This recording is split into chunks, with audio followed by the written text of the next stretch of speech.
مفسرین نے لکھا یہ دونوں صورتیں اکٹھی نازل ہوئیں، ہر جادو سے، ہر شر سے، ہر چیز سے بچنے کے لیے ان دونوں صورتوں کا ہمیشہ وظیفہ کرنا چاہیے۔ سیدہ عائشہ صدیقہ رضی اللہ تعالیٰ عنہ فرماتی ہیں نبی پاک صلی اللہ علیہ وسلم سورۃ اخلاص، سورہ فلق اور سورہ ناس یہ رات کو پڑھ کے اپنے ہاتھوں پہ پھونک لیتے تھے، اور پھر جہاں جہاں تک دست مبارک پہنچتے تھے وہاں تک حضور پھیرتے تھے جسم میں۔ حضور کے تو دست مبارک ہر جگہ پہنچتے تھے، لیکن ہمارے لیے بتایا کہ جہاں جہاں پہنچ سکتے ہیں وہاں حضور پھیرتے تھے۔ اور بچوں پر بھی پڑھ کے دم کرنے کے لیے روایات موجود ہیں، سورہ فلق اور سورہ ناس۔ تو بڑی خوبصورت صورتیں ہیں، ان کو یاد کرنا چاہیے، ہر وقت ان کی تلاوت کرتے رہنا چاہیے۔ اللہ تعالیٰ سمجھنے کی توفیق عطا فرمائے۔ اللہ کریم نے سورہ فلق کے اندر ارشاد فرمایا قل اعوذ برب الفلق، آپ عرض کیجئے کہ میں پناہ لیتا ہوں صبح کے پروردگار کی، من شر ما خلق، ہر اس چیز کے شر سے جسے اس نے پیدا کیا ہے۔ اللہ کی پیدا کی ہوئی چیزوں کے شر سے میں اللہ کی پناہ لیتا ہوں۔ ومن شر غاسق اذا وقب، اور رات کی تاریکی کے شر سے جب وہ چھا جائے۔ زیادہ شر رات کو پھیلتا ہے، زیادہ گناہ رات کو ہوتے ہیں۔ رات کی تاریکی کے شر سے جب وہ پھیل جائے۔ ومن شر النفاثات فی العقد، اور ان کے شر سے جو پھونکے مارتی ہیں گرہوں پر۔ جب جادو کرتے تھے نا دور جاہلیت میں لوگ، تو وہ گرہ لگا کے اس میں پھونکتے تھے، فرمایا ان کے شر سے بھی پناہ مانگتے ہیں۔ ومن شر حاسد اذا حسد، اور حسد کرنے والوں کے شر سے جب وہ حسد کرے۔ جو لوگ یہ پڑھتے ہیں تو جو بھی جادو ٹونا کریں گے وہ سب انشاءاللہ تعالی دور ہو جائے گا۔ پھر آگے ارشاد فرمایا قل اعوذ برب الناس، اے حبیب عرض کیجئے میں پناہ لیتا ہوں سب انسانوں کے پروردگار کی، مالک الناس، سب انسانوں کے بادشاہ کی، الہ الناس، سب انسانوں کے معبود کی، من شر الوسواس الخناس، بار بار وسوسہ ڈالنے والے، بار بار پسپا ہونے والے کے شر سے، جو بار بار پیچھے پسپا کیا جاتا ہے، شیطان بھگایا جاتا ہے، پھر پسپا ہو کے پھر آتا ہے، پھر حملہ کرتا ہے۔ الذی یوسوس فی صدور الناس، وہ جو وسوسے ڈالتا رہتا ہے لوگوں کے دلوں میں، من الجنۃ والناس، خواہ وہ جنات میں سے ہو یا انسانوں میں سے ہو۔ صدق اللہ العظیم، صدق اللہ العظیم، صدق اللہ العظیم۔ بے شک رب کریم نے جو کہا وہ سچ فرمایا، حق فرمایا۔ بے شک قرآن راہ ہدایت ہے، بے شک قرآن ہی سے قیامت تک ہدایت ملے گی، بے شک قرآن ہی ہدایت کا سرچشمہ ہے، بے شک قرآن ہی کے ذریعے اللہ قوموں کو عروج دے گا، بے شک قرآن کو چھوڑ کر ہی لوگ زوال پذیر ہوں گے، بے شک قرآن ہی قول فیصل ہے، بے شک قرآن ہی سچی کتاب ہے، بے شک قرآن ہی ہدایت کا اصل سرچشمہ ہے۔ اسلام بڑا شائستگی کا، تہذیب کا، معتدل اور خوبصورت دین ہے۔ انسانی زندگی میں کوئی شخص کوئی بھی کام کرتا ہو، لیکن اگر وہ کام بے ترتیب ہو، بے ڈھنگ ہو، غیر منظم ہو، تو اس کام کا سارا حسن ضائع ہو جاتا ہے۔ اسلام یہ چاہتا ہے کہ ہر کام ترتیب سے کیا جائے، مرتب کر کے کیا جائے، منظم انداز سے کیا جائے۔ انسان اپنی زندگی میں عبادت سے لے کر تجارت تک اپنی زندگی کے ہر شعبے میں نظم و ضبط کا مظاہرہ کرے۔ اگر چیزیں نظم و ضبط سے ہٹ جاتی ہیں، قاعدے سے ہٹ جاتی ہیں، تو کوئی بھی کام ہونے کے باوجود بھی لطف نہیں دیتا، فائدہ مند نہیں ہوتا۔ ہم یہ دیکھتے ہیں کہ مسلمانوں نے بہت ساری چیزوں کو بے ترتیب کر لیا ہے۔ ہماری زندگیوں میں ہر چیز ہے، نظم و ضبط نہیں ہے، وقت کی پابندی نہیں ہے، وقت کی قدر نہیں ہے۔ روزمرہ کے معاملات کے اندر ہم اپنے معاملات کو ترتیب سے نہیں چلاتے۔ کبھی کوئی کام کرتے ہیں تو اسے کیے ہی جاتے ہیں، اعتدال سے ہٹ جاتے ہیں، اور پھر اسی کام کو اس طرح چھوڑ دیتے ہیں کہ جیسے کبھی کوئی لینا دینا ہی نہیں تھا۔ اس سے انسان ایک بھرپور زندگی نہیں گزار سکتا، وہ وقتی اور جذباتی فیصلوں کا قائل ہو جاتا ہے۔ اس کی زندگی کے اندر ہر چیز ایک مخصوص وقت کے لیے اور ایک مخصوص ٹائم کے لیے آتی ہے، اور ایک مخصوص ٹائم کے لیے وہ چیز وہاں سے رخصت ہو جاتی ہے۔ اس میں کوئی شک نہیں کہ ہم انسان ہیں، ہمارے اندر کمزوریاں ہیں، باوجود کوشش کے بڑی جگہوں پہ غلطیاں، سستیاں، کمزوریاں رہ جاتی ہیں۔ لیکن کچھ لوگ اپنے ذہن سے کوئی منصوبہ بندی کرنا ہی نہیں چاہتے. ہو جائے گا، اللہ کرم کرے گا، اللہ بڑا مہربان ہے. بھئی یہ ساری باتیں ٹھیک ہیں، لیکن اسی کریم رب نے کہا ہے صبح اٹھو. اسی کریم رب نے کہا ہے کہ وقت پر نیند پوری کرو. اسی کریم رب نے کہا ہے کہ ان الصلاۃ کانت علی المؤمنین کتابا موقوتا. فرمایا بے شک نماز مسلمانوں پر مقررہ وقت پر فرض ہے. اسے اپنی ترتیب سے وقت کے حساب سے تم نے ادا کرنا ہے. یہ نہیں ہو سکتا کہ تم کہو جی میری آنکھ 9 بجے کھلتی ہے تو میں فجر 9 بجے پڑھوں گا، اس کا ٹائم 6 بجے ہے تو تمہیں 6 بجے ہی فجر پڑھنی پڑے گی. اپنے مقررہ وقت پر چیزیں جب تک نہیں رہیں گی تب تک رضا الہی کا حصول بھی ممکن نہیں ہوتا. ہم چونکہ غیر منظم زندگی گزارتے ہیں، بے ترتیب زندگی گزارتے ہیں، تو اس لیے بہت سارے کام جو کرنے کی ہم پوزیشن میں بھی ہوتے ہیں وہ کام بھی ہم سے ہو نہیں پاتے. ایک تو بہت سارا مسئلہ لوگوں کا یہ ہے کہ کل کر لیں گے، انشاءاللہ ہو جائے گا.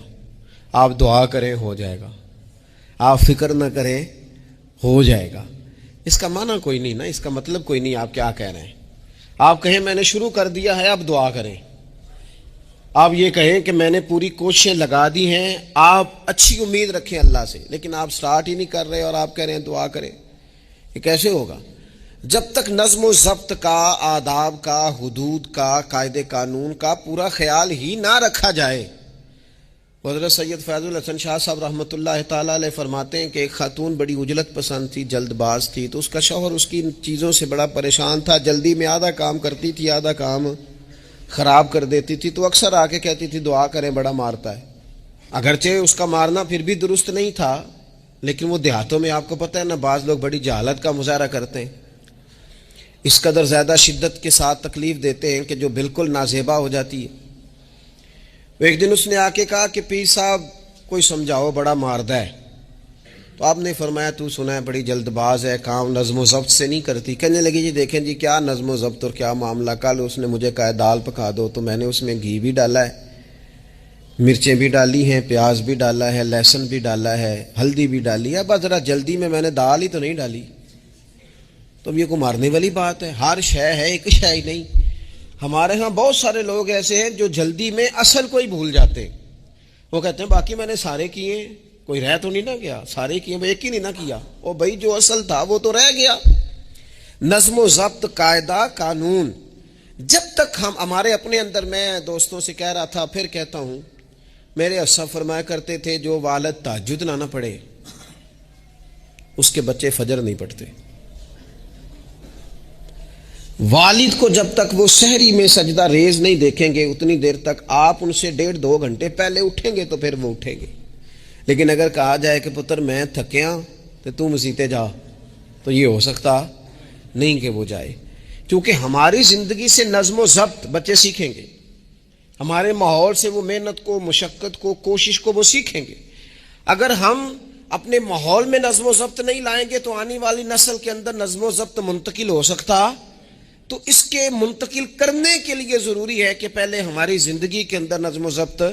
آپ دیکھیں شریعت اسلامیہ نے ہر کام کا نظم و ضبط بنایا ہے. نماز اللہ کی عبادت ہے نا، بستر سے اٹھ کر سیدھا مسجد میں آ کے جہاں آپ کا جی چاہے نماز پڑھنے کی اجازت نہیں ہے. آپ اٹھیں، آپ کا لباس پاک ہونا چاہیے، آپ نے وضو کیا ہوا ہو، آپ کو سمت قبلہ کا پتہ ہو، آپ کا منہ کعبہ شریف کی طرف ہو، جس جگہ آپ نے نماز پڑھنی ہے وہ جگہ پاک ہو، آپ کا لباس پاک ہو، وقت کا تعین ہو، نماز کے آداب آپ کو آتے ہوں، آپ بیت اللہ شریف کی طرف رخ کریں گے، کانوں تک ہاتھ اٹھائیں گے، آپ ان ہاتھوں کو منظم طریقے سے باندھیں گے، وقت پر رکوع کریں گے، رکوع میں کمر سیدھی ہونی چاہیے.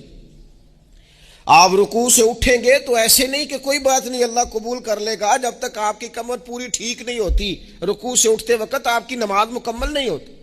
آپ سجدے میں جائیں گے تو پیشانی جمنی چاہیے، ناک جمنی چاہیے، آپ کے پاؤں کی انگلیاں زمین پر لگنی چاہیے. آپ جب تک پوری ترتیب سے نماز نہیں پڑھتے، رب کی عبادت ہے نا، کریم بھی بڑا ہے نا، مہربان بھی بڑا ہے نا، غفور بھی بڑا ہے، لیکن اگر مرتب طریقے سے نہ پڑھو تو وہ تو نماز قبول نہیں کرتا. نبی پاک صلی اللہ تعالی علیہ وسلم کے سامنے آ کے ایک شخص نے نماز پڑھی، عبادت کی ہے، آیا ہے، جھکا ہے، لیکن عبادت بھی بے ترتیبی نہیں، بے ڈھنگی نہیں، غیر مرتب نہیں، غیر منظم نہیں. ایسے نہیں کہ جیسے مرضی کر لی. اس نے آ کے نماز پڑھی تو حضور نے اس کو دیکھا اور نبی پاک علیہ السلام نے فرمایا تیری نماز نہیں ہوئی، دوبارہ پڑھ. اس نے دوبارہ پڑھی. یہاں تو لوگ ناراض ہو جاتے ہیں. ایک دفعہ طالب علمی کی بات ہے، میں ایک جگہ نماز کے لیے وضو کر رہا تھا تو ایک صاحب نے وضو کیا، بڑی جلدی میں آئے اور جلدی میں وضو کیا تو ان کا ایک ٹخنا خشک رہ گیا.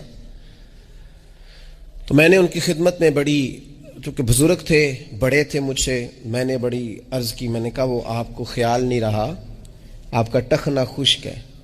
وہ کہتے ہیں مولوی وہ لنگن نہ دے آجے، دیکھو کو لنگ نہ جائے. تو سو قبول کرنی کہ اللہ نے. میں نے ان سے کہا آپ کیا کام کرتے ہیں؟ کہنے لگا میں کپڑا بیچتا ہوں. تو میں نے کہا اگر آپ کا 1000 روپے والا گاز کپڑا ہو تو کوئی شخص کہ کوئی عرض نہیں، چل مہربانی کر 300 کا دے دیتے ہو. کہنے لگا نہیں جی ترتیب سے ہی بات چلے گی. تو میں نے کہا یہ بھی ذرا ترتیب سے ہی چلے گی. اللہ نے کہا ہے کہ اس طرح کر کے پڑھو تو پھر میں قبول کروں گا. تو اگر وہ رستہ ہی آپ نے اختیار نہیں کیا. نبی پاک علیہ السلام کے سامنے اس نے نماز پڑھی، حضور کے سامنے. نبی پاک رحمت للعالمین ہے نا، حضور سے زیادہ کو پیار کرنے والا تو نہیں نا. نبی پاک نے تو نہیں فرمایا چل میرے سامنے پڑھی ہے تیری قبول ہی قبول ہے. حضور نے فرمایا تیری نماز نہیں ہوئی، دوبارہ پڑھ. اس نے دوبارہ پڑھی. حضور نے فرمایا تیری نماز نہیں ہوئی، دوبارہ پڑھ. اس نے 12 پڑھی، 3 دفعہ پڑھی. پھر حضور کی بارگاہ میں آیا تو نبی پاک علیہ السلام نے فرمایا جب تو رکوع کرے تو صحیح کر کے رکوع کر، جب تو سجدہ کرے تو صحیح کر کے سجدہ کر، اور جب تو قیام میں کھڑا ہو تو ایک منظم طریقے سے کھڑا ہو. فرمایا اس اعتدال، اس نظم و ضبط سے، اس ترتیب سے نماز پڑھ. امید ہے خدا کے فضل پر کہ وہ تیری عبادت کو قبول فرمائے گا. نظم و ضبط ہی نہیں ہے. رمضان شریف کا روزہ بڑا مہربان ہے نا اللہ، اپنے بندوں کو کسی قسم کی کسی مشقت میں مالک ڈالتا نہیں. لا یکلف اللہ نفسا الا وسعہا. لیکن آپ یہ نہیں کہہ سکتے کہ میری آنکھ چونکہ صبح 9 بجے کھلی ہے تو مجھے تھوڑی شریعت گنجائش دے دے کہ میں تھوڑی سی روٹی کھا لوں پھر نہیں کھاؤں گا مغرب تک. یہ گنجائش نہیں ملے گی. نظم و ضبط ہے، ترتیب ہے، اس کا قاعدہ ہے، اس کے اصول ہے، اس کا ضابطہ ہے. سحری میں اٹھیں گے آپ، اگر آپ کی آنکھ نہیں کھلی ہے تو آپ کی اجازت چلی گئی، وقت ختم ہو گیا. آپ بے ترتیب ہوئے، آپ غافل ہوئے، آپ نے کیوں لمبی نیند کی، آپ کیوں وقت پہ نہیں اٹھے. زکوٰۃ ہے، آپ کو ٹائم دیا گیا ہے کہ اضافی رقم آپ کے پاس ہو، آپ کے اخراجات سے زیادہ ہو. کس منظم طریقے سے زکوٰۃ فرض کی گئی ہے، اور یہ وہ نظم و ضبط ہے جس سے بندے کو تکلیف نہیں ہوتی. یعنی آپ کی ضروریات سے زیادہ مال ہو، اس مال کی قیمت 7.5 تولے سونے کے برابر یا 52.5 تولے چاندی تک پہنچ جائے، پھر وہ کل پہنچی ہے تو آج زکوٰۃ فرض نہیں، اس پر سال گزر جائے، پھر بھی وہ سارا نہیں دینا، اس میں سے 2.5% دینا. نظم و ضبط سے. اللہ تعالیٰ نے توفیق دی نا جب بیت اللہ شریف کا حج کرنے کی، تو میں واپس آیا تو مجھے ایک طالب علم نے پوچھا. اس نے کہا کہ اس کا خیال تھا چونکہ اللہ کے فضل سے ہم خانقاہی لوگ ہیں تو بعض لوگوں کا خیال ہوتا ہے کہ شاید کوئی بہت انوکھی بات اور انفرادی بات ملے گی. تو خانقاہ شریف میں یا طریقت میں یا اہل تصوف میں باتیں انوکھی نہیں ہیں، باتیں روٹین کی ہیں. بس وہ یہ کہتے ہیں کہ ذرا ان کو درد سے ان پر عمل کرو، اپنے دل میں اس کا نفاذ کرو، روح میں اتارو. تو مجھے کہنے لگے آپ نے الحمدللہ حج کر لیا. تو میں نے کہا میں نے حج کیا ہے تو میں نے یہ رزلٹ نکالا ہے کہ حج بندے کو نظم و ضبط سکھاتا ہے، مرتب کرتا ہے انسان کی زندگی کو. آپ کو 8 ذی الحج کی زور پڑنی ہے، آپ کو ہر صورت میں مینا میں. آپ کو 9 کو ہر صورت زوال سے قبل عرفات میں آپ کو زوال کا وقت میں وہاں پہنچنا چاہیے. آپ کو کچھ نہ کچھ ٹائم وہاں گزارنا ہے. ایک منظم ترتیب ہے کہ مغرب کے وقت نکل آؤ، وہاں آپ نے نماز نہیں پڑھنی، آپ آ کے عرفات سے نکلیں، مغرب عشاء کی نمازیں مزدلفہ میں پڑھیں. آپ کو 10 کی صبح کو جا کے کنکر مارنے ہیں. آپ یہ نہیں کہہ سکتے کہ میں جناب 2 دن پہلے یہ کام ختم کر لوں. مقررہ ٹائم پہ جو 9 ذی الحج کو میدان عرفات میں نہیں جائے گا اس کا حج ہو سکتا، کیونکہ یہ ایک نظم و ضبط ہے، دین نے قاعدہ بنایا ہے. قاعدے کے بغیر آپ یہ کام کر سکتے؟ میں مصروف ہوں جی، مجھے سفر کرنا ہے، میں نے قربانی کرنی ہے تو 10 کو نہیں کر سکتا، میں 8 کو کر کے چلا جاؤں تو جاؤ، اللہ قبول ہی نہیں کرتا. قربانی اپنے ٹائم پہ، مقررہ وقت پر. نظم و ضبط پوری عبادات اسلامیہ میں آپ دیکھ لیں، نظم و ضبط ہے، اصول ہے، قاعدہ ضابطہ ہے. وہ ہمارے یہاں کچھ لوگ نا درویشی کی بنیاد پر بھی جہالت پھیلاتے ہیں. وہ کہتے ہیں جی اسی درویش لوگ ہیں جی، ہم کسی نظم و ضبط کے قائل نہیں. اس کا کیا معنی ہوا جی؟ وہ درویش تو تنظیمیں نہیں چلاتے، تو درویش کیا چلاتے ہیں؟ جہالت چلاتے ہیں. درویش ہی تو تنظیم چلا سکتا ہے، درویش ہی تو ادارہ چلا سکتا ہے، درویش ہی تو ایک منظم سلسلہ تعلیم آگے لے جا سکتا ہے، چونکہ اس کی زندگی میں نظم و ضبط ہوتا ہے. اس کی زندگی ایک پورے قاعدے کے مطابق مرتب ہوتی ہے، اس کی زندگی میں ٹائم ٹیبل پوری ترتیب سے ہوتا ہے. تو یاد رکھیے گا کہ نظم و ضبط ایک حسن ہے. آپ دیکھیے شریعت اسلامیہ کس طرح سے ہماری تربیت کرتی ہے. شریعت تو کہتی ہے باقی ساری چیزیں تو ایک طرف رہ گئیں، کسی کے گھر بھی جانا ہے تو نظم و ضبط سے جانا ہے. آپ کے بھائی کا گھر ہے، آپ کے دوست کا گھر ہے، آپ کا قریبی تعلق ہے، بغیر اجازت جا سکتے ہیں؟ دین نظم سکھاتا ہے. قرآن مجید فرقان حمید نے کہا یا ایھا الذین آمنوا لا تدخلوا بیوتا غیر بیوتکم حتی تستأنسوا وتسلموا علی اہلھا. کیا کرو؟ اگر کسی کے گھر جاؤ نا تو پہلے جا کے اجازت لو. یا ایھا الذین آمنوا، اے ایمان والو. کن سے کہا؟ صاحب. کسی کے گھر میں داخل ہونا ہے تو پہلے کیا کرنا ہے؟ اجازت لینی ہے. اہل خانہ کو سلام کرنا ہے، اور اگر وہ اجازت نہ دیں تو پھر ان کے گھر میں داخل ہے. نبی پاک علیہ السلام 3 دفعہ دستک دیتے تھے، اجازت نہیں ملتی تھی تو لوٹ آتے تھے. جھگڑا کیا ہے؟ یہاں عام لوگ ناراض ہو جاتے ہیں، کہتے ہیں میں ملنے گیا سا جی تو مینوں ٹائم ملیا سی، آپ کے ٹائم کا نہیں میں نے خیال کیا. جب تک آپ نظم و ضبط نہیں سمجھتے، ترتیب نہیں سمجھتے. آپ دیکھیں نا نبی پاک صلی اللہ تعالی علیہ وسلم کے گھر کھانا تھا صحابہ کا، صحابہ نے کھانا کھا لیا. بہت سارے لوگ ایسے ہوتے ہیں جو کھانا کھانے کے بعد بیٹھ جاتے ہیں، شادیوں پہ، بیاہ پہ آپ دیکھتے ہیں گپ شپ لگنے لگتی ہے، وہ دیر تک بیٹھے رہتے ہیں. تو وہاں بھی کچھ لوگ بیٹھ گئے، کوئی اچھی گفتگو، کوئی دین کی، کوئی خیر کی بات ہونے لگی. نبی پاک علیہ السلام 2-3 دفعہ تشریف لائے، ان کو دیکھا. یا ایھا الذین آمنوا لا ترفعوا اصواتکم فوق صوت النبی ولا تجہروا لہ بالقول. نبی پاک صلی اللہ تعالی علیہ وآلہ وسلم کی بارگاہ میں تو آواز اونچی نہیں کرنی، تم نے اس طرح چلا کر بات نہیں کرنی. اس طرح لوگ آپس میں کرتے ہیں. دھیما لب و لہجہ. یا ایھا الذین آمنوا لا تقولوا راعینا وقولوا انظرنا. لفظوں کے چناؤ میں احتیاط کرنی. وہ دیر تک بیٹھے رہے، بات چیت ہو رہی ہے. حضور 2-1 دفعہ آئے، واپس چلے گئے. اللہ تعالیٰ نے قرآن نازل کر دیا، فرمایا میرے محبوب کو تکلیف دیتے ہو؟ جب کھانا کھا چکو تو اٹھو، اب جاؤ، ختم ہو گئی دعوت، ٹائم مکمل ہوا، اب کوئی کام کرنے دو. میرے عزیز اپنی زندگی میں یہ ماحول بنائیں، ان چیزوں کو لے کر کے آئیں جو چیزیں ہمارے لیے ضروری ہیں. اگر ہم یہ کام نہیں کریں گے تو پھر زندگی میں یا تو ہمارا وجود کسی کے لیے اذیت کا باعث بنے گا، تکلیف کا باعث بنے گا، یا ہمارا لب و لہجہ اس طرح کا ہو جائے گا کہ ہم باوجود محنت کے اس کا کوئی نتیجہ نکال سکیں گے. محنت ہو رہی ہے لیکن نظم و ضبط سے نہیں ہو رہی، بے ترتیب ہو رہی ہے، بے تکی ہو رہی ہے، تو بجائے زیادہ مشقت کے نتیجہ تھوڑا آئے گا. اس لیے نظم و ضبط اپنی زندگی میں، قاعدہ قانون. میرے رسول پاک علیہ الصلوۃ والسلام نہ لوگوں کو قانون توڑنے سے منع کرتے. حضور علیہ الصلوۃ والسلام لوگوں کو اطاعت امیر کا حکم دیتے، امیر کی فرما برداری کی بات سناتے.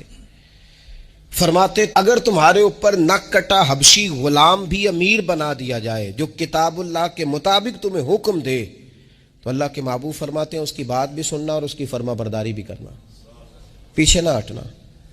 تم یہ نہ دیکھنا کہ یار یہ تو نک کٹا حبشی غلام ہے اور میں تو معاذ اللہ سے بہتر ہوں، اس کی فرما برداری کرنا.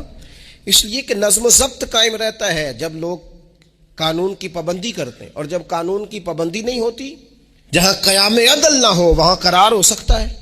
حضرت عمر جیسے لوگ اگر عدالتوں میں پیش ہو سکتے ہیں، اگر خود رسول پاک علیہ السلام اپنا آپ پیش کرتے ہیں صحابی سے، وہ کہتے ہیں جی آپ نے مجھے چبو دیا ہے صفیں سیدھی کرتے تیر یا نیزہ تو میں بدلہ لوں گا، تو حضور پیش کرتے ہیں اپنا آپ.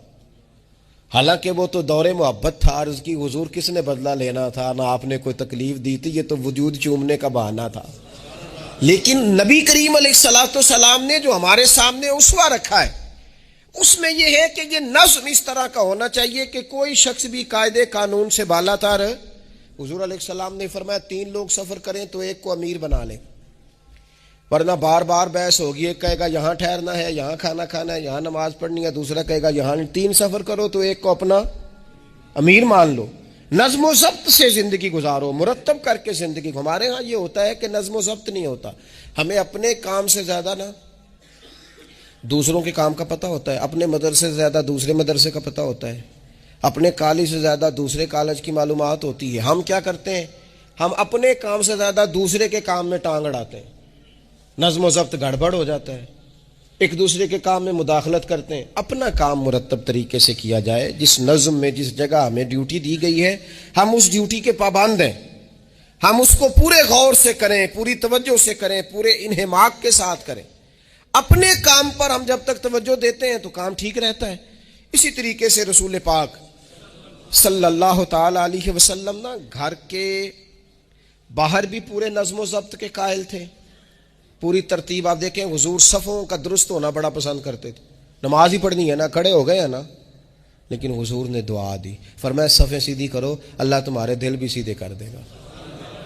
حضور نماز کی جماعت سے پہلے اعلان کرتے بھئی اپنی صفوں کو درست کر لو۔ حضور پسند کرتے کہ بالکل اس طرح مرتب ہو کے لوگ نماز پڑھیں، کوئی چیز بھی غیر مرتب۔ یہاں جناب کوئی شخص بھی قطار میں لگنے کو تیار نہیں، باری کا انتظار کرنے کو تیار نہیں ہے۔ بینک میں ہمیں ذرا پہلے بلا لیا گیا تو ہم کہتے ہیں اللہ نے بڑی عزت دیتی ہے، اور پھر کچھ پروٹوکول تو بے جا ہیں، سوائے تکلیف کے اور کچھ دیتے۔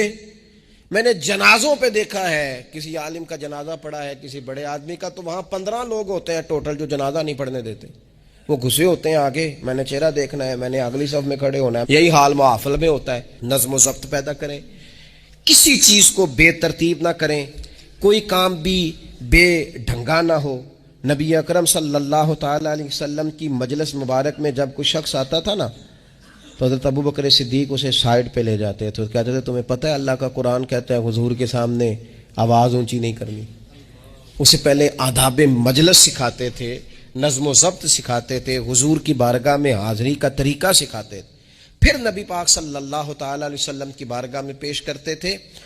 ہمارے بے صبرے ہو جانے کی بڑی وجہ بھی یہ ہے کہ نظم و ضبط نہیں، ہمارے جلد باز ہو جانے کی وجہ یہ ہے کہ نظم و ضبط نہیں، ہماری طبیعت جو بہت زیادہ ڈسٹرب ہو جاتی ہے، ذہنی الجھاؤ پیدا ہوتا ہے، اس کی وجہ بھی یہ ہے کہ نظم و ضبط نہیں ہے۔ ہم بعض چیزوں میں اتنے زیادہ تلخ ہو جاتے ہیں، اور تلخی کی وجہ سے یہ بنتی ہے کہ مزاج میں کوئی نظم و ضبط، کسی باری کا انتظار نہیں، کوئی ٹھہراؤ نہیں، کوئی گنجائش نہیں۔ ماحول میں نظم و ضبط پیدا کریں، زندگی میں نظم و ضبط پیدا کریں، اپنے بچوں میں نظم و ضبط لائیں، اپنے اداروں کے اندر نظم و ضبط پیدا کریں، اور پھر حوصلہ رکھیں، ہمت رکھیں، تحمل مزاجی پیدا کریں۔ نبی اکرم صلی اللہ تعالی علیہ وسلم نے نا اپنے گھر میں اپنے ٹائم کو 3 حصوں میں تقسیم کیا تھا۔ ہم گھر کے اندر جاتے ہیں اپنا ٹائم تقسیم نہیں کرتے، یہاں تو کوئی بندہ مطالبہ کرتا ہے تو ڈانٹ کے چپ کرانے کی کوشش کرتے ہیں، تھکا ہوا ہوں خبردار بات نہ کرنا۔ آپ نے چپ کرا دیا، چپ کرانے سے بغاوت پیدا ہوتی ہے، نفرت جنم لیتی ہے۔ یا چپ کرا دیتے ہیں، یا اگر ہم کوئی بات کرتے ہیں تو وہ کوشش کرتے ہیں کہ اس وقت جان چھوٹے، یہ دن گزرے کل دیکھیں گے۔ اس سے کیا ہوتا ہے، اس سے جو شخص آپ کے سامنے بیٹھا ہے اس کی امید ٹوٹتی ہے، وہ کہتا ہے یار یہ کیا معاملہ ہے۔ بچوں کی امیدیں ٹوٹتی ہیں، گھر والوں کی امیدیں ٹوٹتی ہیں کہ یار یہ تو جان چھڑا رہے ہیں۔ نبی اکرم صلی اللہ تعالی علیہ وسلم جب گھر تشریف لے جاتے تھے تو حضور اپنے وقت کو 3 حصوں میں تقسیم کرتے، ایک حصہ پورا ٹائم رسول پاک گھر والوں کو دیتے، ان کی بات سنتے، بلکہ حضرت عائشہ صدیقہ فرماتی ہیں جب تک گھر میں رہتے کوئی نہ کوئی گھر کا کام ہی کرتے رہتے، حضور ٹائم دیتے۔ ایک حصہ یہ، دوسرا حصہ ٹائم کا نبی پاک صلی اللہ تعالی علیہ وسلم نے آرام کے لیے رکھا ہوا تھا۔ حضور آرام کرتے، لیٹتے، باقاعدہ حضور علیہ الصلوۃ والسلام اپنے وجود اطہر کو بستر کے اوپر رکھتے، آرام فرما ہوتے، صحیح معنوں میں آرام کرتے۔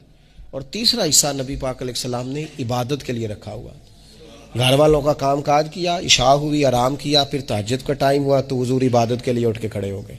یہ گھر کے اندر، مسجد میں نہیں، مسجد کا تو جو عبادت کا ماحول ہے نماز کا وہ الگ ہے، گھر کے اندر اس بات کو اچھی طرح سمجھ لیں کہ گھر کے اندر جب آپ جائیں، اب تو بڑوں کی شکایتیں آنے لگی ہیں، پہلے بچوں کی آتی تھی اب تو 50 سال کے آدمی کی شکایت آتی ہے کہ گھر آتے ہی موبائل کھول لیتا ہے, ادھر ادھر دیکھتا ہی نہیں, کوئی سنتا ہی نہیں. اس طرح تو ہمارے اپنے ہم سے ٹوٹ جائیں گے, بکھر جائیں گے. ہمارے بچے خدا جانے کیا سوچنے لگیں گے, کسی اور سمت نکل جائیں گے. وہ جن کو ہماری باتوں کی, ہماری شفقتوں کی, ہمارے پیار کی, وہ جس پوتے کو, جس چھوٹے بیٹے کو دادا کے والد کے کندھوں پر کھیلنے کی چاہت ہے, وہ تو اس سے محروم رہ جائے گا. ہمیں وقت دینا ہے, ان کو ٹائم دینا ہے, اس ٹائم کو مرتب کرنا ہے. نبی اکرم سید عالم صلی اللہ تعالی علیہ وآلہ وسلم حتیٰ کہ میدان جنگ میں بھی حضور چیزوں کو مرتب کرتے. عرب کے لوگ جب جنگ کرتے تھے نا تو وہ سمجھتے تھے اسلحہ بڑا ہے, طاقت بڑی ہے, ہم نے کر لینا جو ہمارے جی میں آنا ہے. حضور کا طریقہ مبارکہ یہ تھا کہ جنگ میں بھی نظم و ضبط. حضور فرماتے قریب دشمن آ جائے تو طاق پہ بلا وجہ تیر نہ چلانا, وہ بالکل سامنے جب تمہیں نظر آ جائے, تمہیں نشانہ سمجھ میں آئے تب تیر چلانا. کئی دفعہ فرمایا صرف پتھر کا استعمال کرنا. حضور علیہ الصلوۃ والسلام لوگوں کو کہتے کہ تم نے یہاں پہاڑ کے چوٹی پہ کھڑے رہنا ہے, تم نے جنگ ہی نہیں لڑنی. تم یہاں ہراول دستے کے طور پر پشت پہ کھڑے رہو, جب تک میں تمہیں حکم نہ دوں تم نے یہاں سے ہٹنا نہیں. این جنگ کے موقع پر بھی رسول پاک صلی اللہ علیہ وسلم نظم و ضبط کا مظاہرہ کرتے, ترتیب مقرر کرتے. آپ یقین کریں جن اداروں کے اندر نظم و ضبط ہے, جن کے اندر اصول ہے, جن کے اندر قاعدے ہیں, وہ اپنی پیشہ وارانہ کام سے کبھی بھی پیچھے نہیں ہٹتے. اور جہاں یہ کام نہیں ہوتا وہاں بڑی ساری چیزیں نقصان کا شکار ہوتی.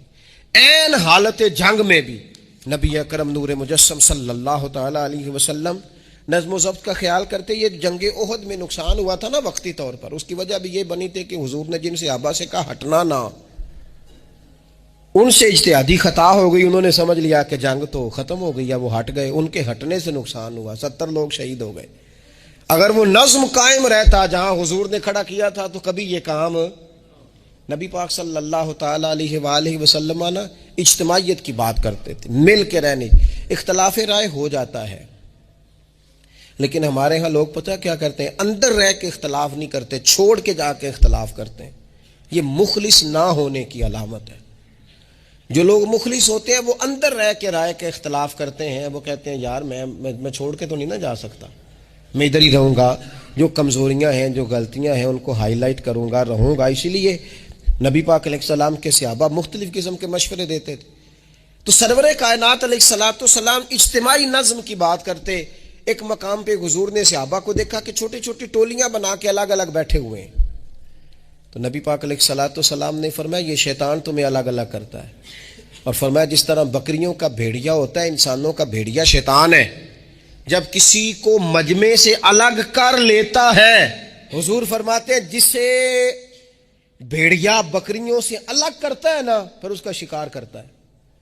اور شیطان بھی جب تمہیں اجتماعیت سے الگ کر لیتا ہے, در مرشدہ چھڈی نہیں تے ہو جاویں گا روگی. جیڑی بکری اجڑوں وچھڑی او بگیاڑا جوگی, او بگیاڑا جوگی کھا جائیں گے, پھاڑ ڈالیں گے اسے. در مرشدہ چھڈی نہیں, او نہیں تے ہو جاویں گا روگی. جیڑی بکری اجڑوں وچھڑی او بگیاڑا جوگی, اسے تو لے کے چلا جائے گا. اجڑ پر, اجتماعیت پر کبھی بھی بھیڑیا حملہ. تو حضور صحابہ سے کہتے تھے بیٹھو تو ذرا مل کے بیٹھو, کسی جگہ تم بیٹھو تو اجتماعیت. بڑی مشہور حدیث ہے, چند لوگ جمعے میں کھڑے تھے تو حضور نے فرمایا بیٹھ جاؤ الگ الگ. بعض لوگ بڑے قائل ہوتے ہیں نا, تھوڑا سا جناب ہم نے ذرا ہٹ کے رہنا ہے, ہم نے تھوڑا سا الگ سے رہنا ہے, تھوڑا سائڈ پہ بیٹھنا ہے, تو حضور پسند نہیں کرتے تھے. فرمایا اکٹھے بیٹھو, مجمع کی صورت میں بیٹھو. بلکہ حضور علیہ الصلوۃ والسلام نے یہ تو اجتماعی نماز کا حکم دیا نا, فرمایا جس علاقے میں 3 مسلمان بھی بستے ہو نا وہ بھی باجماعت نماز پڑھیں. وَرْكَعُوا مَعَ الرَّاكِعِينَ, رکوع کرو پر رکوع کرنے والوں کے ساتھ, تنہا نہیں, مل کے.